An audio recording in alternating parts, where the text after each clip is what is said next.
Hey there, this is Joy and today I will show you how to make a quick and easy card using washi tape. You can see the description as well as refer to my blog for the complete list of supplies. I started by sticking the Calming Bouquet and the Misty Meadows white washi tapes on Neenah Solar White 80 pounds cardstock. After I use my washi tape, I like to fold the edges. This step makes it more convenient for me to use the tape later and provides a better grip.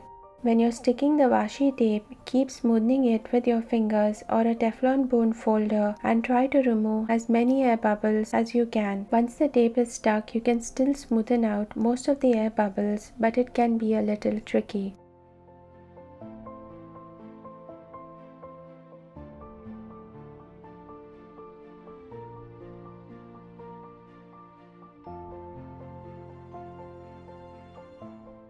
Next, I fussy cut the images using my cutter bee scissors. Whenever I want to fussy cut, I use Neenah 80 pounds cardstock rather than the 110 pounds as I find that the thicker cardstock can be a little bit of a struggle for me to cut, especially if there are intricate designs.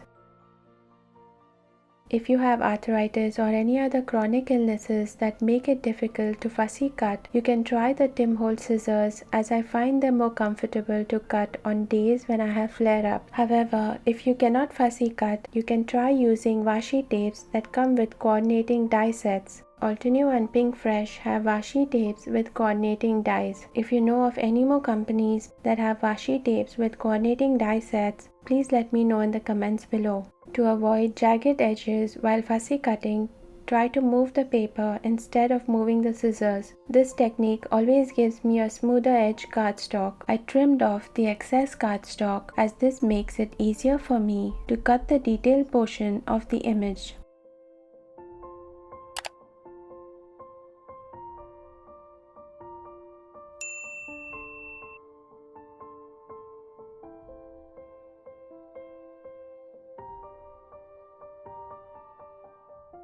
I then stamped the sentiment from the Simply Spring stamp set on white cardstock using obsidian pigment ink. I trimmed the sentiment using the Tim Holtz trimmer and then inked the edges using obsidian pigment ink. You can tilt the panel slightly to get a thicker edge or go straight into the ink pad for a thinner edge. Also, remember to press gently into the ink pad, especially if you have a juicy one, as you do not want excess ink on the cardstock. If you don't want to use the ink pad, you can also use the brush marker and run it through the edges of the cardstock. Always use the brush marker from the back instead of the front because if it slips, it won't ruin your sentiment. Next, I put some white gouache on a clear acrylic block and sprayed some water on it. Then I splattered it on the card panel using a size 4 brush. To splatter the color, you can either flick the bristles of your brush on the clear block or you can just tap the brush on the block. Once the panel was dry, I assembled the card front and stuck it on an A2 card base.